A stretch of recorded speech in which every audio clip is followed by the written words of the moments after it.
Hello and welcome to the Crypto Maces podcast, the official podcast of the Satoshi Nakamoto Institute. I'm Daniel Krawitz and this is Michael Goldstein. So today we're going to talk about Appcoins and Bitcoin maximalism. Yep. We've been having some arguments about Appcoins again lately. So once again, it's time for an overarching refutation of the concept. Yeah. And then finally, we'll talk a little bit about Vitalik Buterin's idea of Bitcoin maximalism. So first, let's talk about why investments in general have value. So why does a stock or a bond have value? Well, a stock pays dividends and a bond pays interest. So for each of these kinds of investments, you're getting money over time, and that incentivizes you to hold the investment because you could always be holding something else. There's always a limited amount that you can invest in. So there has to be something to keep you holding that thing over time. And if there isn't, then that makes the price of the investment go down, right? Because if people don't want to hold it over some period of time, then if they want to hold it for an infinitesimal amount of time, then the investment is not scarce anymore, because an infinite number of people can hold an investment for an infinitesimal amount of time. So it can't have a price unless there's some reason to hold it over time. So a stock can also go up and down, right? So you can buy it and you expect it to go up later, and that's why you have it. Maybe it doesn't even pay dividends yet, but it can't go up unless the prospect of future dividends is going up, or the sell value of the company is going up.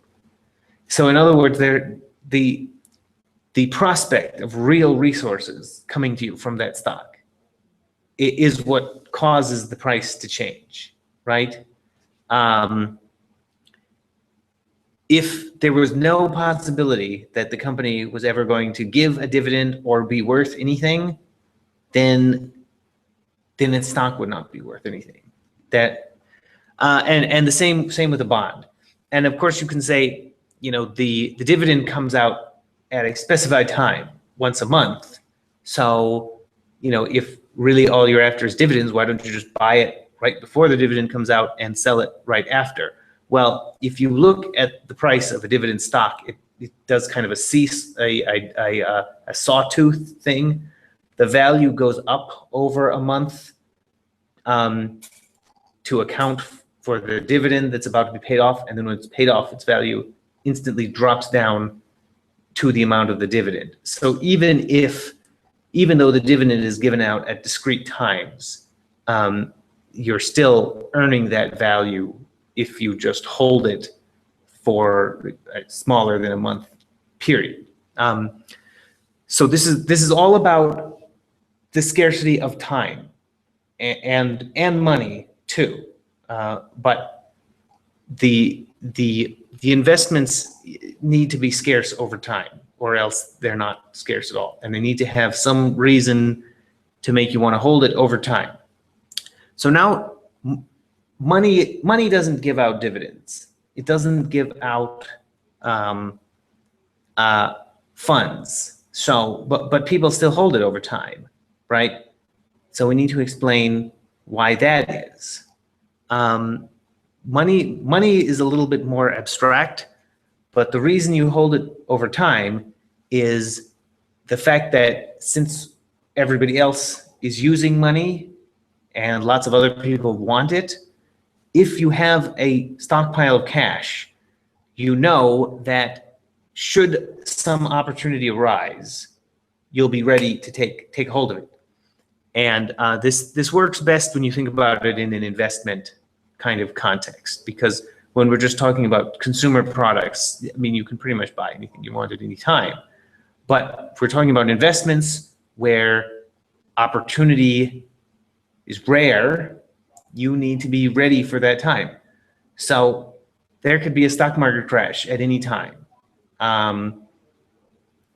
No matter what, there could be. It's hard to tell exactly when the conditions are right for it. So if you have cash on hand, you're ready for when prices go down, and you can buy things in on the cheap. That's what cash is good for, and that's why you want to hold it over time, because these opportunities don't come up all the time. So you need some on hand as an insurance policy. Okay, so now you'll notice that this value of cash, this reason that it works best if everybody is using the same kind of cash. Yeah. Right? If everybody had a different kind of cash, none of them would work for the purpose of being prepared for opportunities. Because if the cash you have is something that nobody else wants, then you're screwed. And say you have small amounts of a bunch of different kinds of cash instead of one large amount of one kind of cash that everybody uses. Well, that's still not as good, right? Because people aren't, for each of these individual kinds of cash, not everybody is going to want. You're only going to be able of to them. seize opportunities that accept that specific kind of cash. Right. So you're worse off, and everybody is better off if they all just start using one kind of cash, because it's easier for them to make deals with one another. So there can be any number of stocks on the market you want, but there cannot be any amount of cash, any number of kinds of cash that you want. There's always a tendency moving us toward one universal cash. So now, based on that, I think it should be pretty clear that Appcoins aren't going to work. Well, why don't you talk about what an Appcoin is, first of all? Well, Appcoins are associated with distributed applications. The idea is that you have a token on a distributed network that allows you to use a given service, and providing that service earns you that coin. So in a sense, Bitcoin itself is an Appcoin.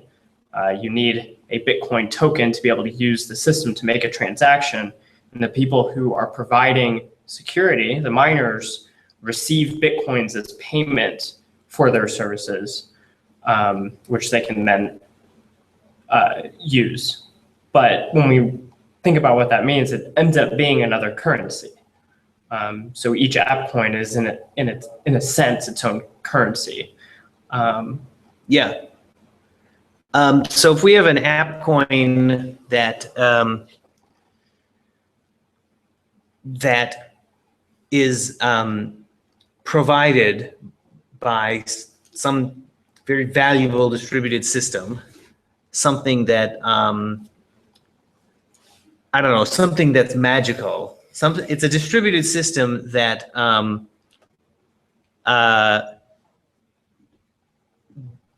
gives you whatever you want. It just magically pumps out cornucopia of Cornucopia coin. Yeah, cornucopia coin. That's a good one. Yes, that's what it's called. Okay, so this is a pretty fucking valuable distributed system we're talking about here.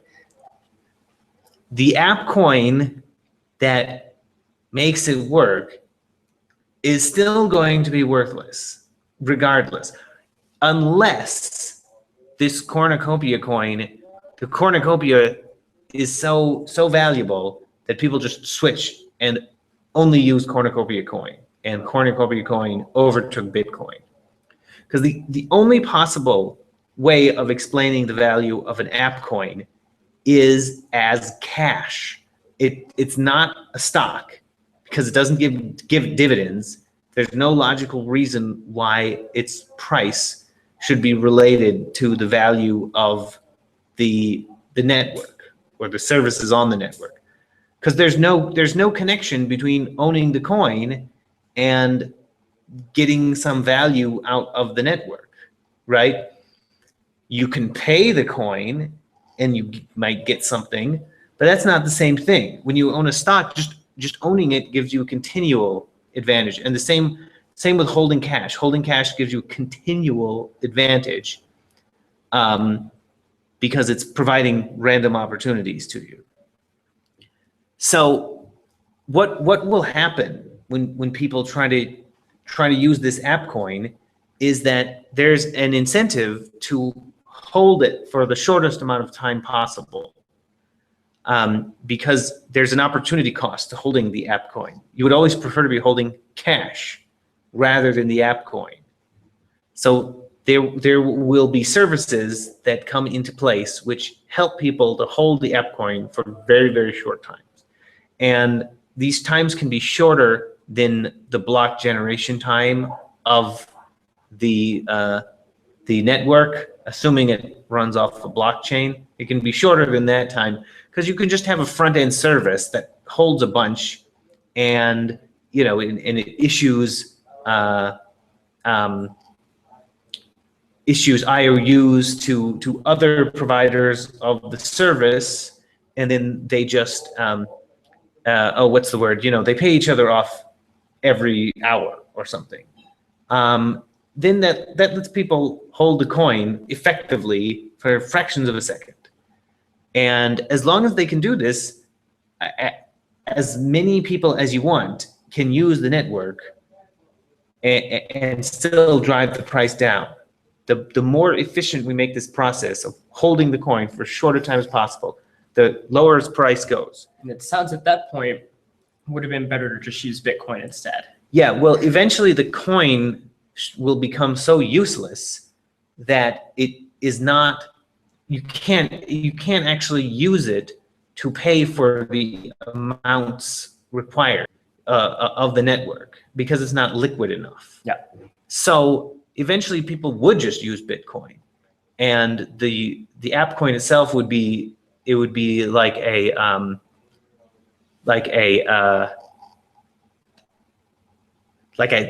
handshake or something. It's like nothing. It's just like something that's a rule required of the network, but the value there, it has no value anymore, and it's just a formality that you have to go through. But there will really be some kind of Bitcoin payment, which makes it work between the two participants in the network. They'll just do a Bitcoin transaction, and the Appcoin transaction will be just meaningless.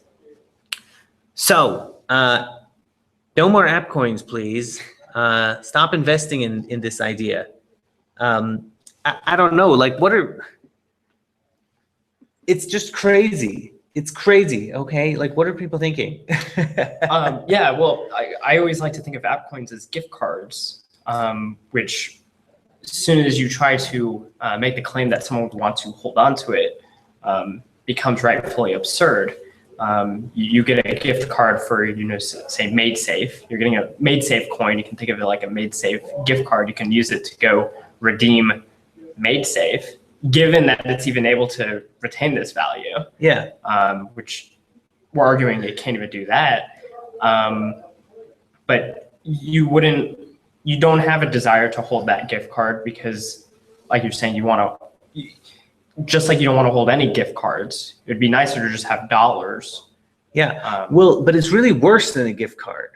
Yes, because, and we should say this, because if you have, $50 to Target actually has sort of this contractual agreement to supply you with $50 worth of goods, as opposed to the coin. If it goes down, it's whatever the price happens to be. There's no guarantee by a central issuer that. Sure.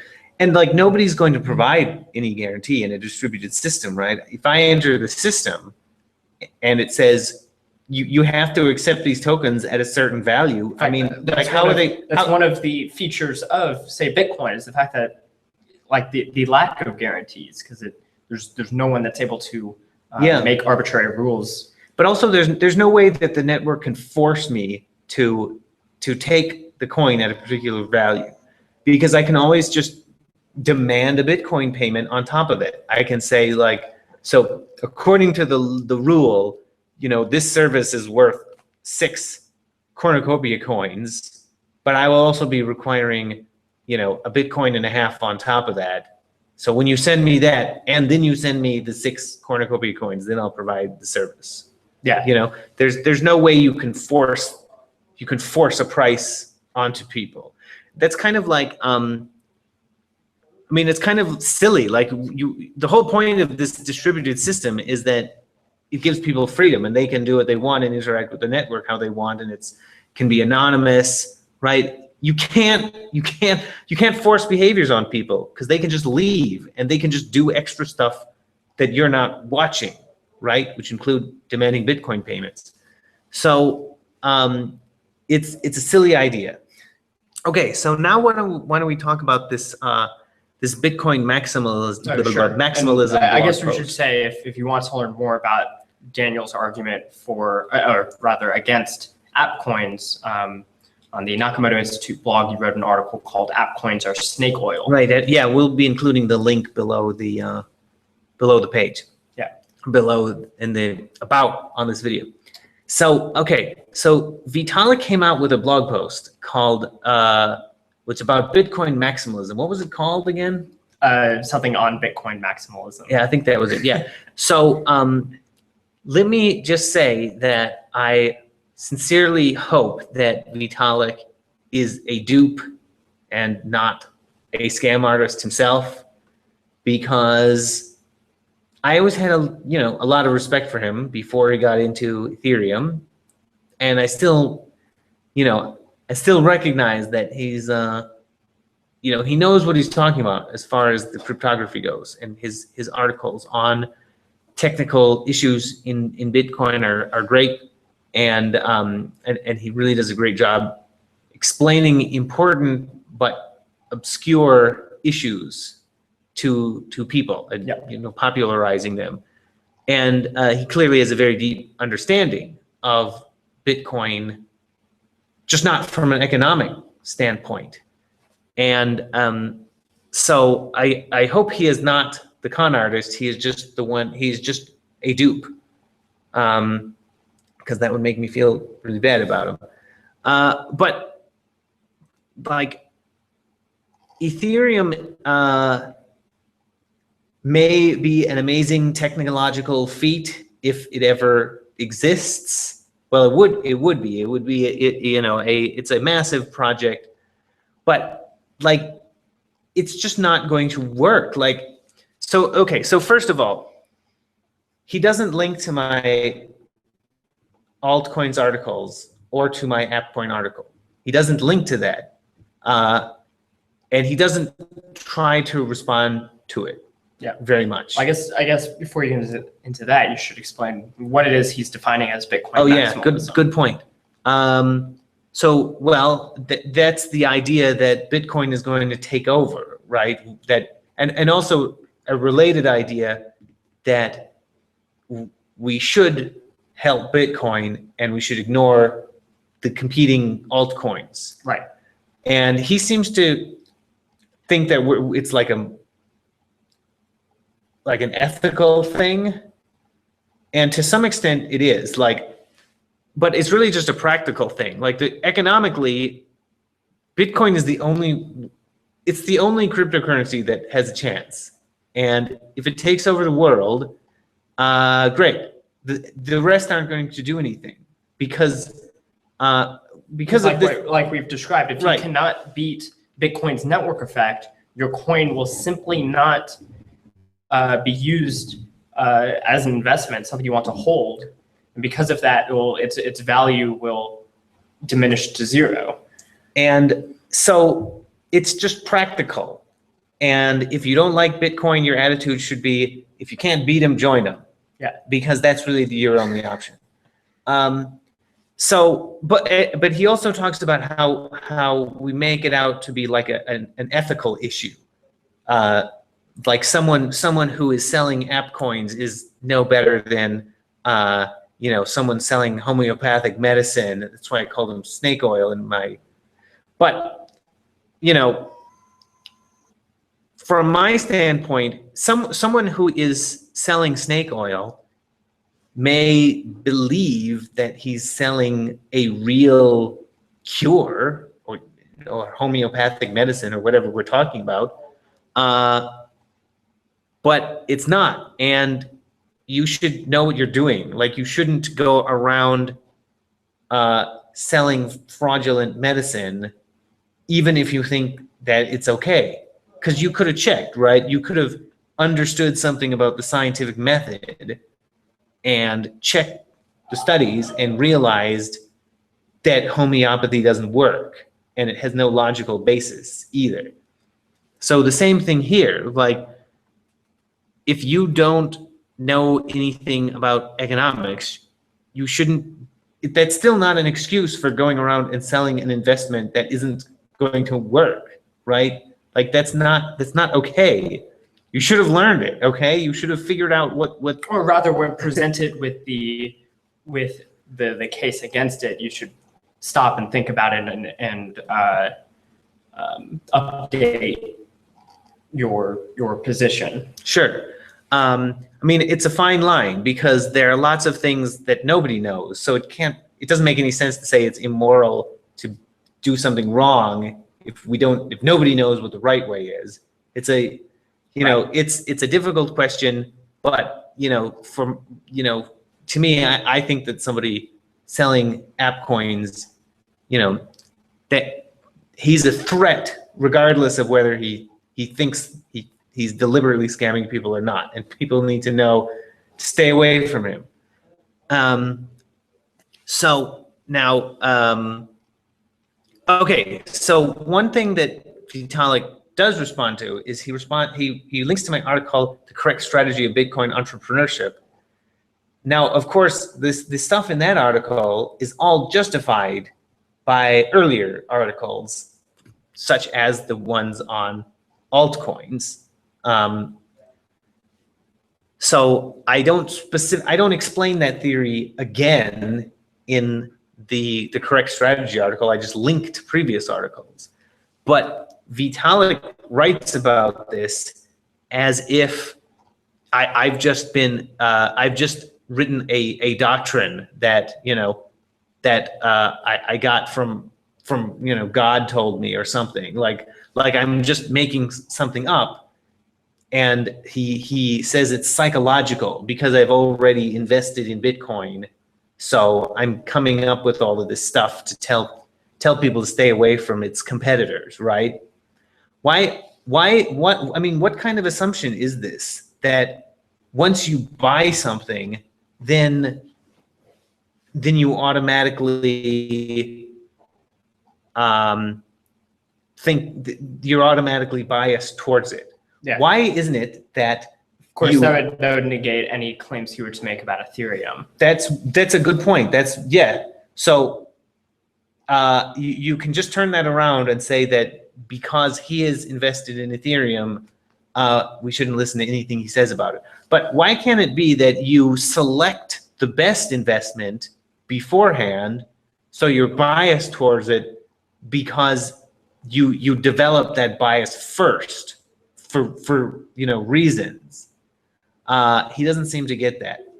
And he comes up with this big schema of all kinds of network effects, and none of them are what we're talking about here. So he says that there are currency network effects and blockchain network effects, or distributed system network effects. I think he had another category, and he says, many times these different kinds are confused. That's true, but they're certainly not confused in my articles. It's clear that I'm talking about the currency. Yeah. I don't care if people are talking about the same, distributed system network. We could have a whole parallel Bitcoin P2P network that operates over completely different rules, And as long as there's some kind of connection between them, there's some computer that knows how to talk both languages, Bitcoin will still work, and there'll be just two networks. I don't care about that, two distributed system computer networks. Right? We are arguing simply which one is which one can we expect to have more value in the future? Right. So I'm talking about a network of people who own Bitcoins. That's the network I'm talking about. And so when you evaluate investments and when you try to explain them economically, you always have to talk in terms of their future value. What's going to happen in the future? And the past is completely irrelevant. Vitalik's categories are always things that are about the present or the immediate past.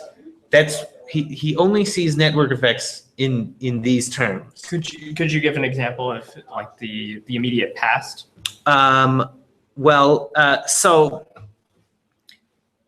the Bitcoin P2P network, that's a big network, and or the Bitcoin blockchain, like lots of people use that, and consequently it has a lot of hashing power behind it. And so it's reasonable to use that if you're trying to hash documents and provide a proof of existence at a certain time. That is that's the best blockchain to use, right? But that has nothing to do with investment. Like the Bitcoin hash rate could go thousands of times lower, and the strength of a proof of existence from before the hash rate dropped would still be just as strong, because it would still have the same difficulty behind it. So when we're talking about a network effect that is created by the hash rate of the Bitcoin system, that's not future oriented. If another coin got a higher hash rate, people would just switch over eventually. But when we're talking about a network effect for currencies, we are inherently talking about the future, and we're talking about the future value of the currency. And nobody's going to buy Litecoin if they think that nobody else is going to buy Litecoin.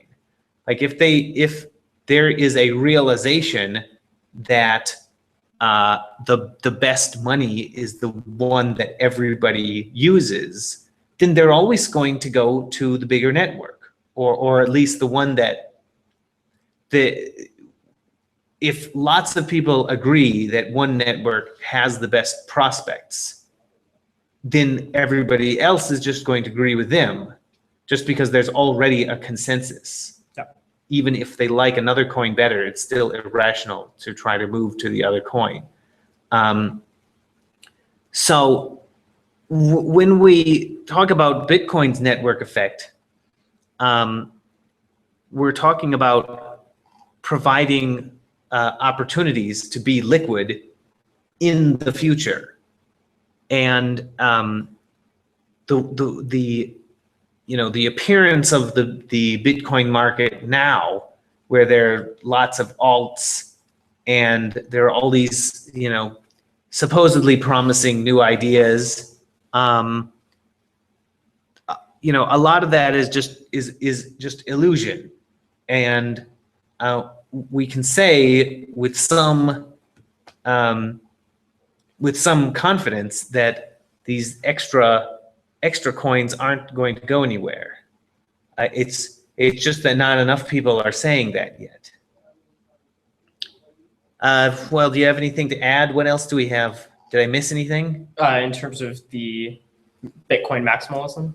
Yeah. Well, I think one of the other interesting arguments you try to present concern public goods.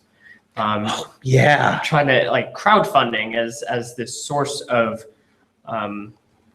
reason why you would want to invest in one of these competing chains.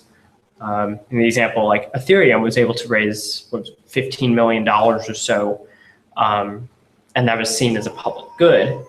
But this assumes that Ethereum was a public good, and assumes that simply like raising that money solved a problem, which I think is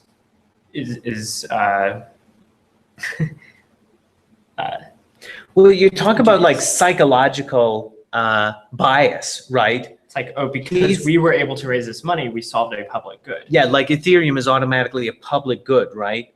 Like, come on. Yeah.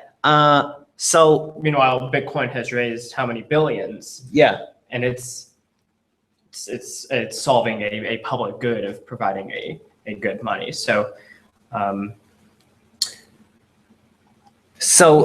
right. So it's really kind of well, this is no different than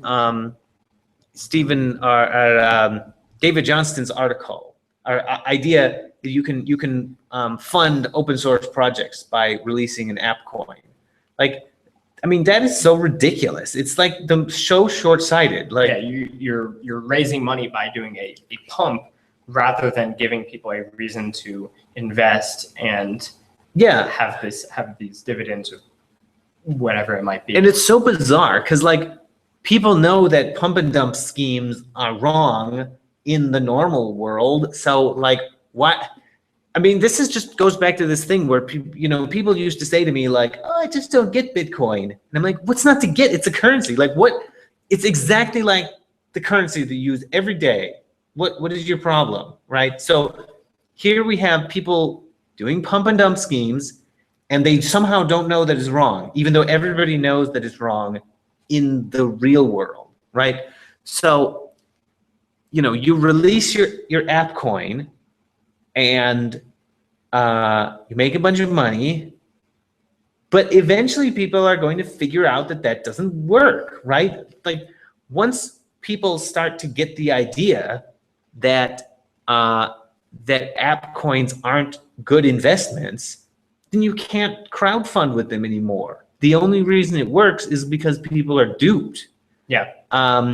So saying that the crowdfunding model solves a public goods problem is ridiculous and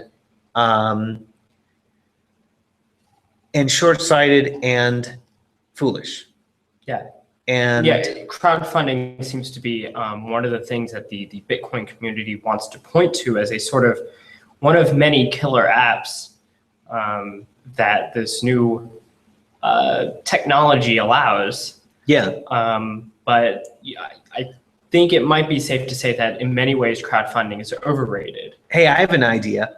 Why don't we crowdfund a platform that allows people to crowdfund future crowdfunding platforms? That's the kind of idea that goes around in the Bitcoin world that people would think are good. So anybody is free to use that. I believe a Swarm app, wouldn't that fall under that category? Could be. I haven't checked it out. Remember, one of those, the purpose of the Appcoin was for crowdfunding. Yeah. So by crowdfunding for it, you are crowdfunding a crowdfunding platform. Remember, there was this guy we once met here who said that he had Swarm coin, but he didn't know what it was. Does anyone know what Swarm coin is? I invested in it, but I don't know what it is. This is what happens in the Bitcoin world. I'll be really glad when this is all done because it's so bad. It's like what? Like you you can create anything, no matter how useless it is, and you can hype it up because there just isn't this there isn't this common knowledge about what best practices are around here. Like, yeah. Now, I'd like to say, I do wish Ethereum all the best, with what they do. But if we want to be cynical, which I can be cynical sometimes. They have raised $15 million, and there is no obligation for them to return anything to the people who gave that money. Well, I don't wish them the best. I don't know why you're saying that, but yeah. I'm saying even if, like, if we want to imagine any sort of crowd-funded cryptocurrency platform, there's no obligation to return any investments upon failure, like you might have with the way Kickstarter does it. So like they have received X amount of money, in this case, $15 million, but technically if they do not produce anything, they still have that money. They also, there's also the possibility of losing coins. You can do that with cryptocurrencies. You can simply lose them to an address you may or may not have. I don't understand why they would do that. That doesn't. But I'm not trying to make an accusation or a theory about what will happen with Ethereum specifically. I'm talking with in general. Right. Yeah. Okay. Yeah, you're talking about the fact that it's very easy to simulate a hack to claim that your cold storage was. We've seen with, was it Atlantis or one of the. We've seen this many times. I just remember specifically it was after Mt. Gox went down, there was the dark market website that was like, we got transaction malleability too. And all of their money got stolen. Yeah, I think that might have been Black Market Reloaded. Okay. Because as I recall, Atlantis just disappeared a couple of weeks after opening with no explanation at all. The name was trying to tell us something. Yeah, I guess so. But that's an important thing. I covered this a little bit in my article, Everyone's a Scammer. When you're dealing in cryptocurrencies, because of the high opportunity cost of not holding on to whatever happens to win, which we obviously think is Bitcoin, there's a heavy sense of caveat emptor. Buyer beware. Mm-hmm. And it's very dangerous to even think about playing around with these things because so far, in many ways, we don't have these institutions yet. They have not developed to which you can engage in these with any sense of legal recourse. Yeah.